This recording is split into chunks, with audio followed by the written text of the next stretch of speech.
Hi, and welcome to a special episode of Drafting Notes from Page One. I'm Marco. I'm Tariq.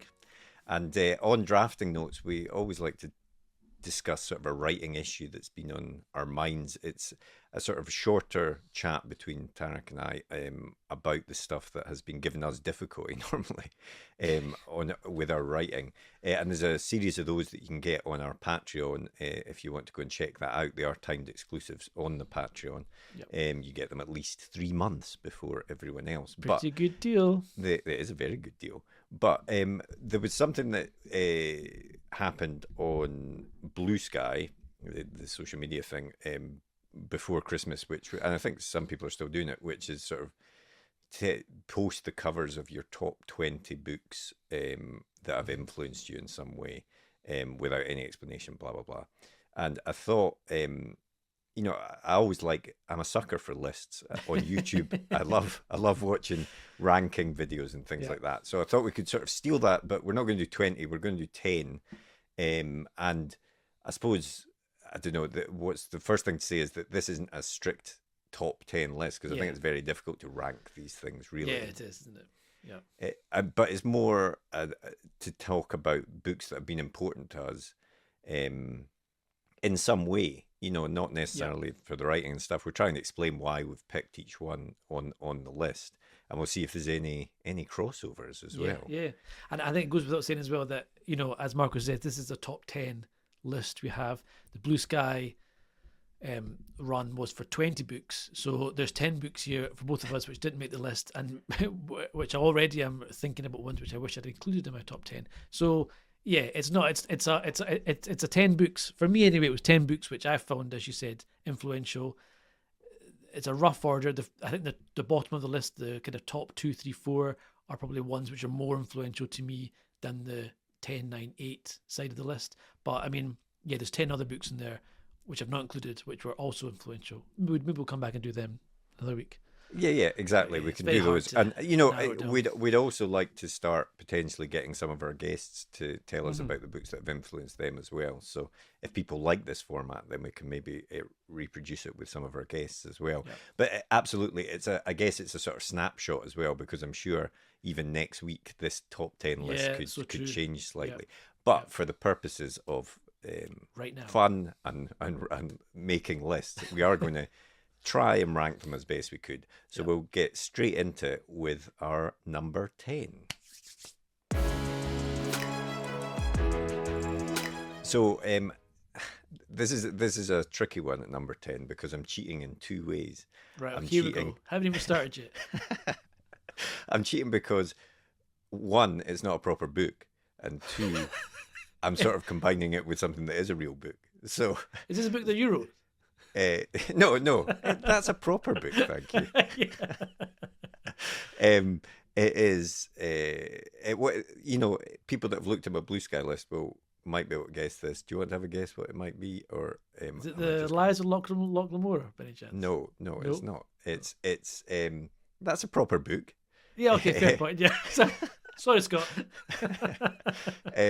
It is the Impossible Landscapes campaign book for Delta Green. Yes, of course. I should have got that one, yeah. So Delta Green is a role-playing game where you play as sort of federal agents investigating the occult and supernatural stuff. So it's sort of X-Files type stuff going on. And this particular campaign, Tariq plays in a game with me, and this particular campaign is all about the King in Yellow. So I'm sort of joining this with the King in Yellow itself, the actual book as well. But this campaign book, it isn't most, if you got a Dungeons and Dragons campaign book, it wouldn't be, there's a bit of story there, but there's a lot of like the mechanics and this is what you should be doing and all this sort of stuff. Impossible Landscapes, you can honestly pick up and read as a piece of art, because even the structure, the way it's laid out, if you're a fan of things like House of Leaves and secret messages written in the margins and all that sort of stuff, it's got all of that. It's got a whole history about that's made up for the game about the influence of the King in Yellow in this world, and it sets up characters, it sets up people. There is a story there, and actually maybe in terms of role playing games, some people have criticized it because it's maybe too on rails at some points because it is trying to tell a story to the players. But it's just a brilliant. You could honestly, I want to loan it to you once we've stopped playing our campaign of it, so you can have a look at it and read it because it is a proper um, piece of art and something that is really compelling to read as well. And Yeah. just to have come up with it, Dennis. Sorry, I should say who the author is as well. It's Dennis Dittweiler has written it, and to come up with this is incredible to have been able to put this together. It is a fantastic. Well, I mean, as you say, I've not read it, but having played it with you a few times, it's a fantastic piece of writing, and I know what you mean by people who criticizing it compared to say Dungeons and Dragons, saying it's too narrative or it's too on rails. But for me, that's the appeal.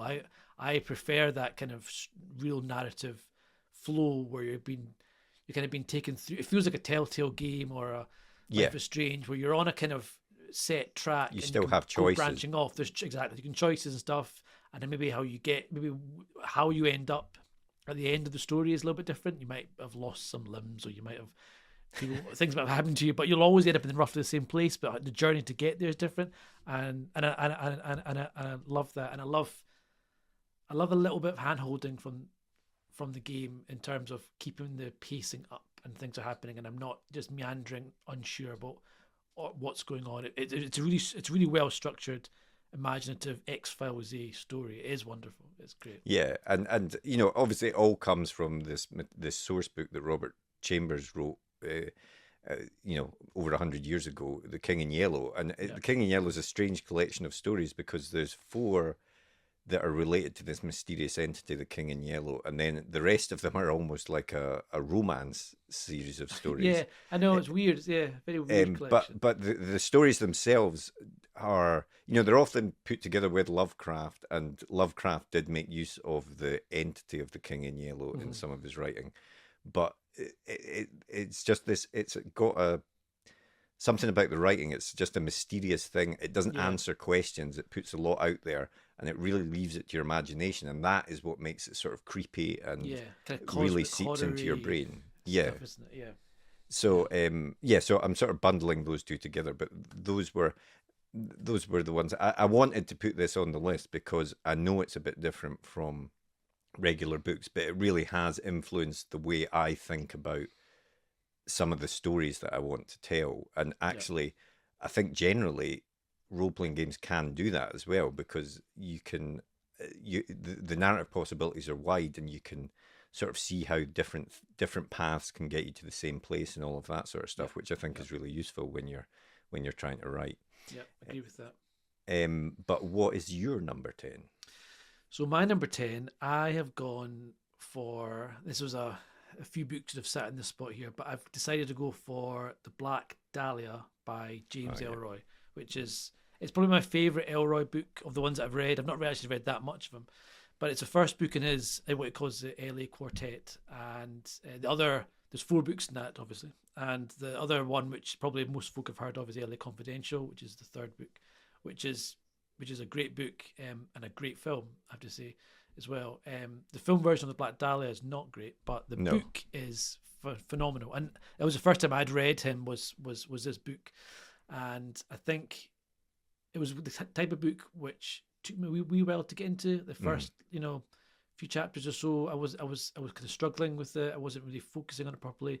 But then when it clicks, the prose that he writes is just like it's incredible. It's so tight and it kind of breaks a lot of the rules that people say you shouldn't write. Like his sentences are all kind of rigidly Staccato. short, staccato. Yeah. Yeah, really short sentences.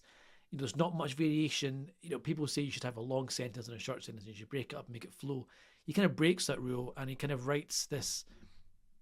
It sounds like the voiceover you get in those old PI movies Hmm. from the 40s and 50s, that kind of, which is the when it's set, and it's so the prose when it clicks is wonderful, and it totally sucks you into it, and it keeps you glued through the page as you're reading it, and the story obviously is a wonderful dark noir story, a true story, unsolved murder, and I think the kind of meta. Well, the murder's a true story, not the So the murder's a true not the story, of version course, not the actual version that he tells. Yeah, yeah. yeah. So the cops are all made up, but the actual Yeah. woman who died, the victim, and I suspect a lot of the investigation, the suspects and stuff. Yeah, might be yeah, true. I like a actually lot don't know how about much there's of a it's lot true. of stuff about Elizabeth Short and Yeah, her murder and stuff, and he's obviously drawn on that a lot. And the thing about Elroy is that you just get a sense of the griminess yeah, and the you can almost feel the smoke of being in a yeah. room with It's some of these wonderful. people It's and all of incredible this sort of writing. stuff. Yeah, So when he's on form, and he was on form for me for all of those, that LA Quartet and yeah.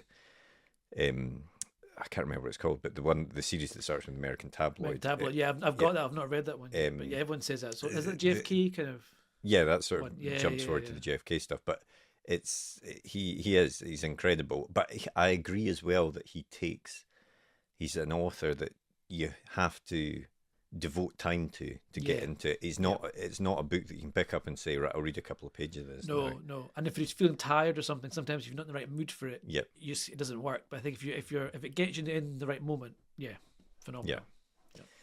Okay, well, let's get on to number 9. So number 9, and I'm cheating again. Because I'm picking. Well, you can buy it as one book, so I'm not cheating that Here much. we go. No, Okay. but it's actually really a trilogy of books. It's the Dragonlance Chronicles, by Tracy Hickman and Margaret Weiss, and they are books that just hit me at the right time when I was growing up. I think I must have read them when I was sort of 12, 13 or something like that. Uh-huh. And they're very much like, I've tried to revisit them recently, and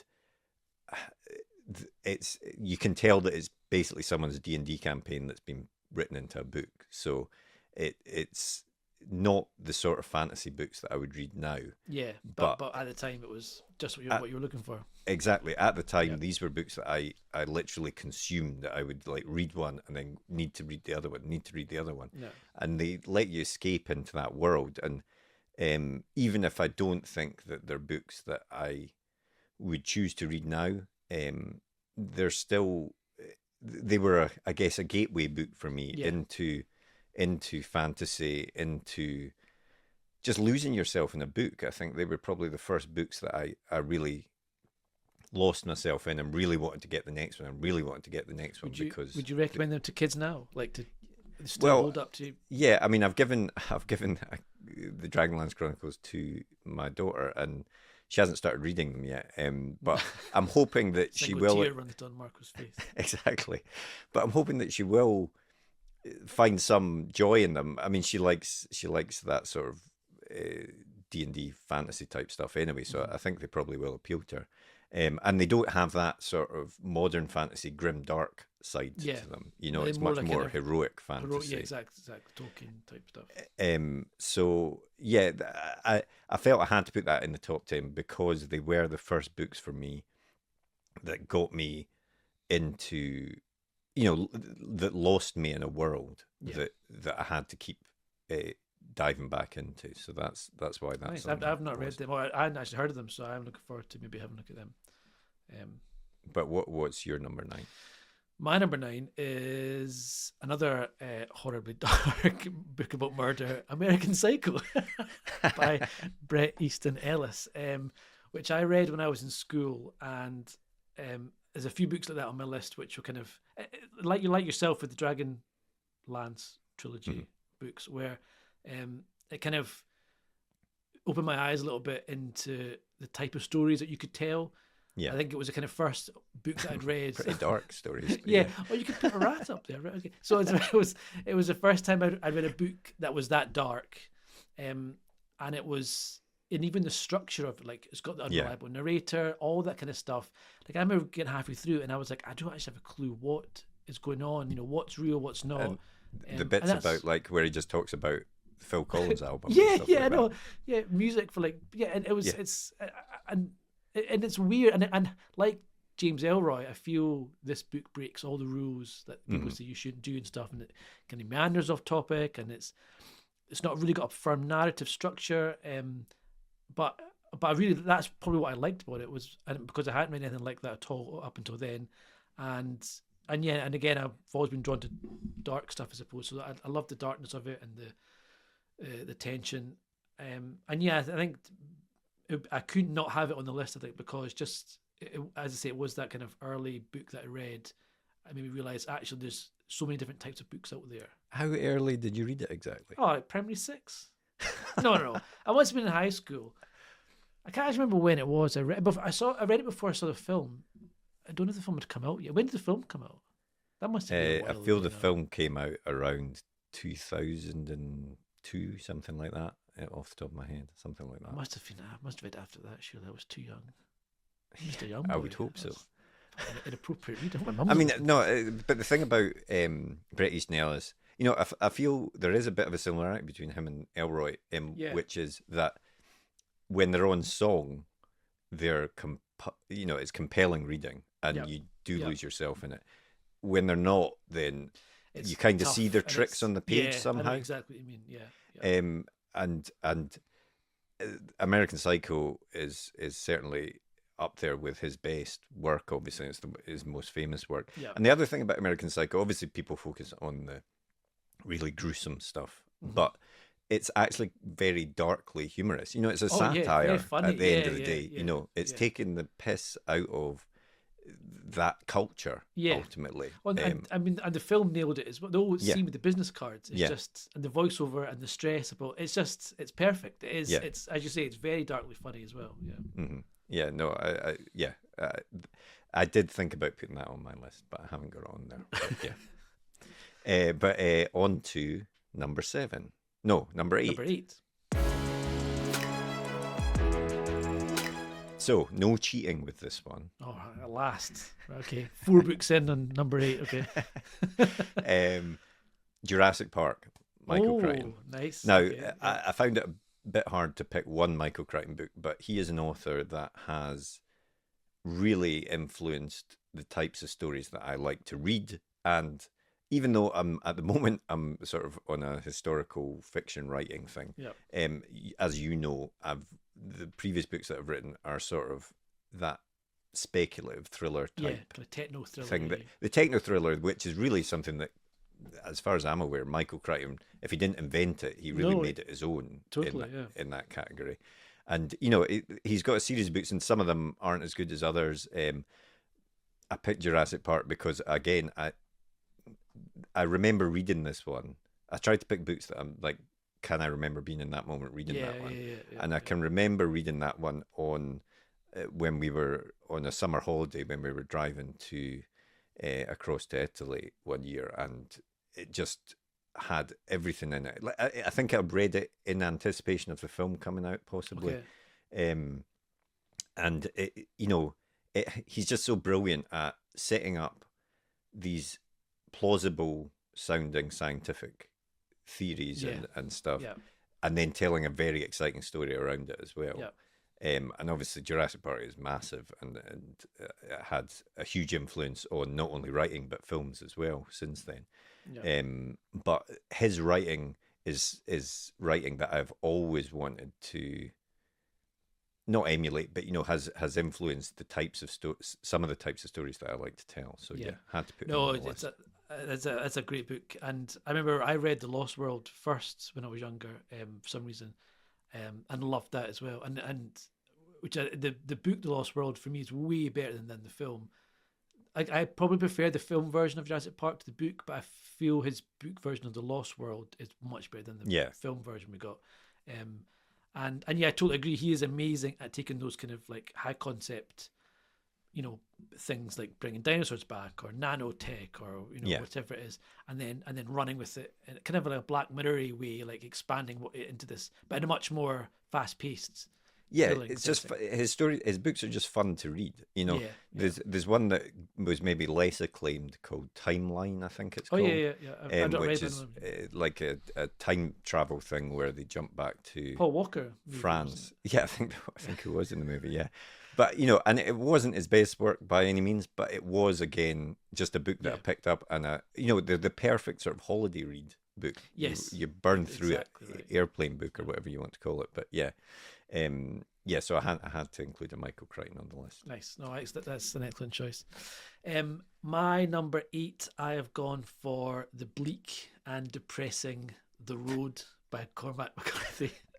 Which I promise do have. Tariq's actually quite good fun to hang around Actually, with. I know I'm quite funny. looking down my list. they're all pretty depressing, grim reads. So this is a book which I read on holiday as well.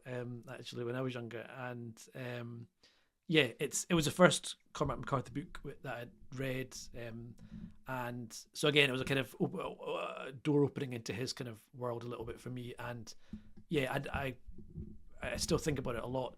To be honest, I love his style of writing, the kind of lyricalness of his prose. It's like, I listened to the audiobook version of Blood Meridian, and the I can't remember who reads that one, but hearing his words, his work out loud is wonderful. It's so nice. It's so it's really lyrical. It is really lyrical. It's like a poetry almost, a lot of it, and the road's just. I think it combined that kind of lovely writing style with this post-apocalyptic, really grim. This is before stuff like, for me anyway, before I'd watched things like The Walking Dead, and before I'd really had a lot of experience in post-apocalyptic stories. I think this was probably one of the early ones that I read, and I just loved that kind of world, like that kind of Last of Us. Everything's gone. Horrible world. Horribleness. Love it. It's so good. Yeah. And people are getting raped and eaten. It's just wonderful stuff. And that's I'm going to clip that. Yeah. And I think and even the fact that he never gives anyone names. It's all just the man and the boy and stuff. And he takes it to some really dark places, but it's kind of emotional. It's a wonderful book. Not easy reading sometimes, but a really good. And if you like Cormac McCarthy, if you've never read him before, it's a perfect one to start with, I think, to be honest. Also, the film version. It's very dark. They're all dark, aren't they? Yeah, no, but I don't know. Well, maybe No Country for Old Men. Maybe kind of nicer. I mean, I the was thing saying about No Country for Old Men is, again, totally taken him by his prose and stuff. But like it ends and then it goes on. I never understood the ending to No Country. I always feel like either I don't get it, like I don't understand. It there is obviously a point being made. Yeah. But the main story stops and then it keeps going. The book. And then it's a very weird end. It doesn't feel. It's not very satisfying ending to me. No Country, but that's why I prefer The Road. I think The Road feels a much more complete package to me. And the film version as well is wonderful with Viggo Mortensen. Check that out as well. Yeah. But on to number 7. Okay, my number 7 is a book that I am guessing is going to appear in your list, but don't give it away if it does. Okay.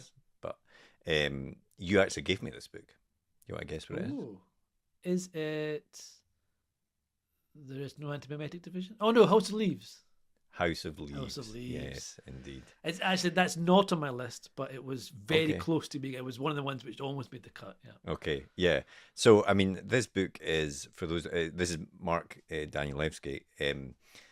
It's a very unique book because it is entirely. You couldn't listen to an audiobook version of this because it's all about the formatting, the way the text is presented on the page, the fonts, the layout, the direction even that the text is on the page, footnotes, all sorts of things like that, and it's got a story within a story, and it's just this creepy story that seeps into you as you're reading it. Again, it's not a book that you can pick up and say, I'll read 5 pages of this just now. You really have to devote time to reading it, but it's I, again, from a point of view of my own writing, I love stories that play with formatting and structure and things like that. Yeah. And I have ambitions to not do a House of Leaves, but do something that does a similar sort of thing with the formatting. We spoke recently on the main podcast with Jay Christoph. He did a similar thing with the Illuminati series stuff like that. And there is something about those books that they're almost like found artifacts that you're reading. Yeah, that kind of like meta-ness of it, isn't it? That you're reading it for the first time, you're finding this item. Yeah, exactly, and that makes it even more creepy. You know Yeah. what I mean? It wouldn't be nearly as creepy if it was told as a straight story. No, I agree. Yeah. Everything about the way that it's been produced is what makes it work, as a piece of art, as a book. So, Yeah. yeah, if you haven't even seen House of Leaves, I would highly encourage you to go into a bookshop and just pick it up and Yeah. flick through it just to see what I'm talking about, because it Yeah. is a very unique thing. Yeah, it's a great book, and I think, as you say, it wouldn't work on Audible. I don't think it would even work on a Kindle.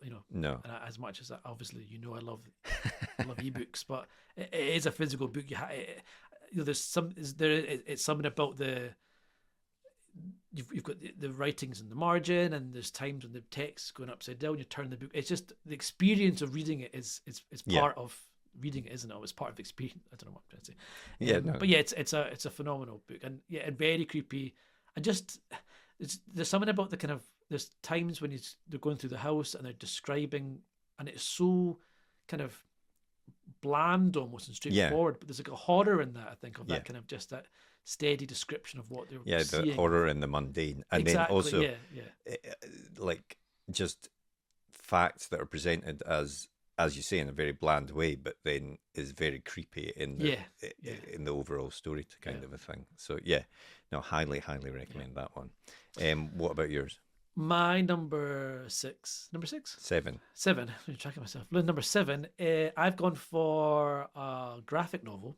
Number Oh, yeah. 7. I've gone for The Wonderful Watchmen by Alan Moore and Dave Gibbons. And I guess, like a lot of these books on my list, I suppose this was a kind of, obviously I've always loved comics and superheroes and stuff, but Watchmen was the first kind of adult graphic novel that I read. I think that was not just, that was more than just superheroes like Marvel stuff or DC Yeah. stuff. It was it told what is really quite an adult story, especially when I was the point when I read it.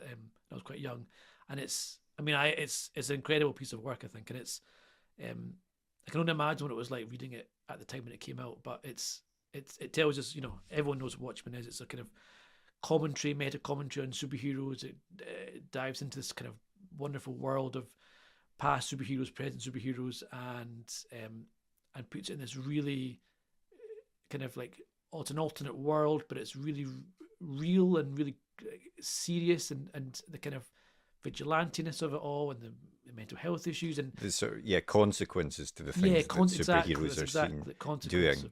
But also, even in the structure of the story as well, it was unique for a comic, because there's brilliant. there's bits that are like a book essentially. Yeah, every issue has like proper Uh-huh. excerpts from books in it. Yeah. So and it's just an overall great story. Yeah. It's got a great villain. It's got a reveal that is, it's been copied now so many times that it doesn't seem original, but it was at the time. It was a sort of eye opener type reveal. Yeah.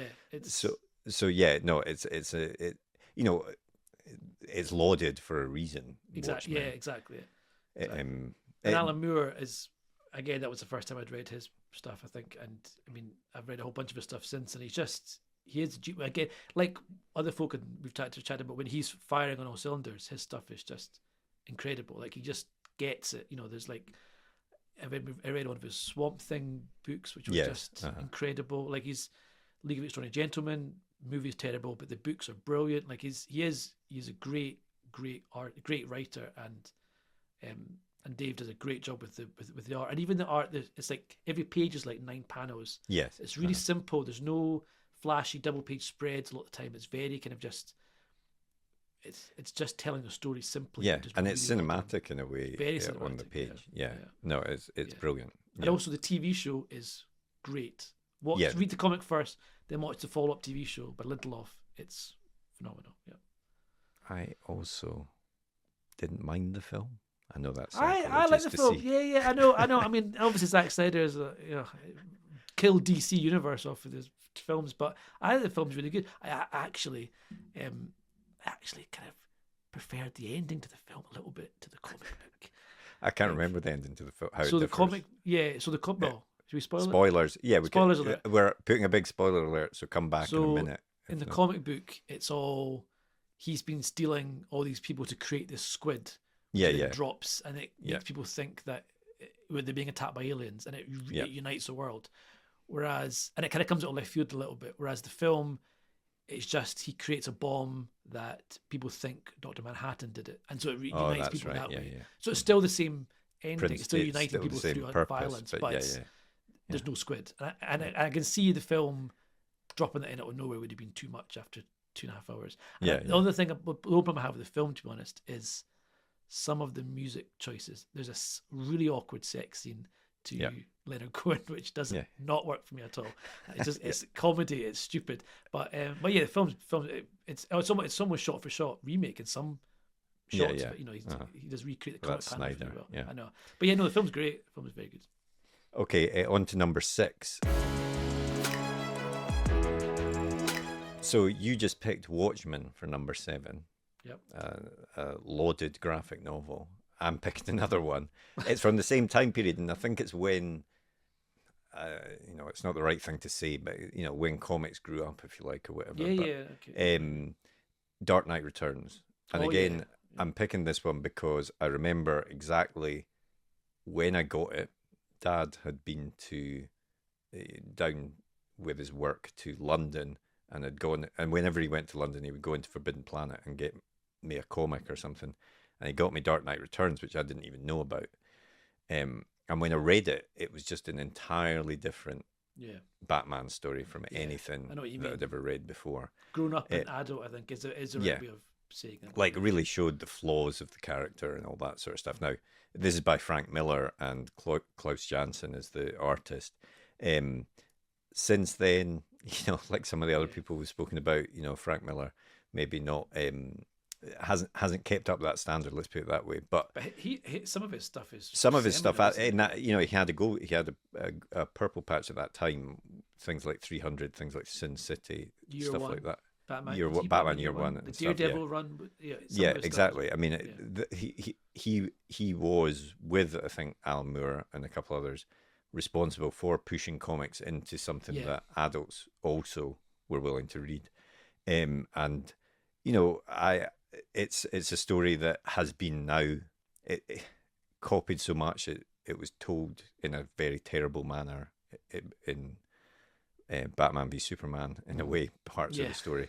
But at the time, it was a unique thing to see an older Batman like that, to see a broken Batman, to see him fighting Superman, things like that, and it tells it in a very dark and gritty way that has stayed with me. Those types of stories where your heroes are flawed are now much more interesting to me than sort of the good guys v the bad guys kind of thing. Yeah, no, I totally agree with you. I read that when I was younger as well, and again, like Watchmen, it was one of those kind of realizations of what you could do with superhero characters. They didn't have to be punch, blam, whammo, fun stories. They could be dark and serious and adult, and as you say, flawed. Like Batman is a really flawed character. He's an old man. He's bitter. Superman is a kind of tool of the government. He's Jade. He's totally lost. Seeing these characters in this new light, it's a really, really phenomenal read, and lauded for a reason, like most stuff on this list. So yeah, that's a great choice. Like, that's a good one. What about yours? My one is a Donna Tartt classic, The Secret History, which I think is probably on most people's top 20 list somewhere of books. And that, in fact, I think I read your copy of this when I was in Italy years and years ago. Okay, there you go. And again, I ran out of books to read on holiday, and this was lying in your parents' flat, and so I started reading that, and yeah, it was it's a phenomenal book, a really lyrical,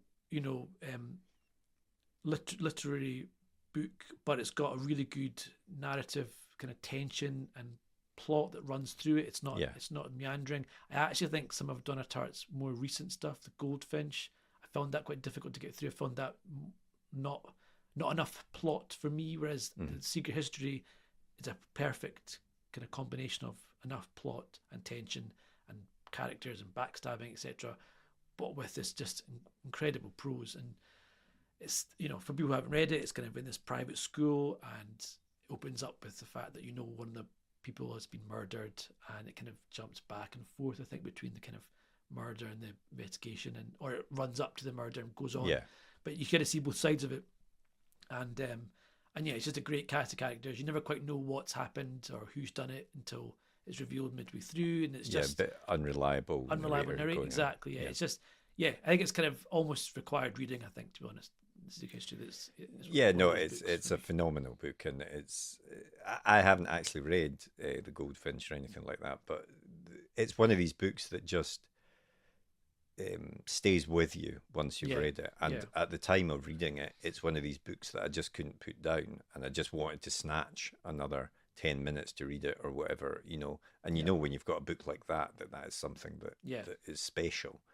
I find that's getting rarer and rarer for me. That kind of like, can't wait to get back, you know, can't wait for bed so I can read that book again or whatever. That kind of, I mean, I did that a lot when I was younger, but recently I feel like it's, I don't know. Yeah, I don't know if it's something to do with, you know, our attention spans generally being worn. To be honest, that's probably, there's a lot more stuff pulling your time. But yeah, when you find a book like that, it's a precious thing. Yeah, and that was definitely a book like that for me. So great choice. So that's our 10 to 6, the sort of bottom 5 of our top 10 table there. We're going to split the episode now. We're going to stop now, and we'll be back with our next drafting notes episode to pick up and find out what our top 5 books are. Yeah. So we'll speak to you then. See you later.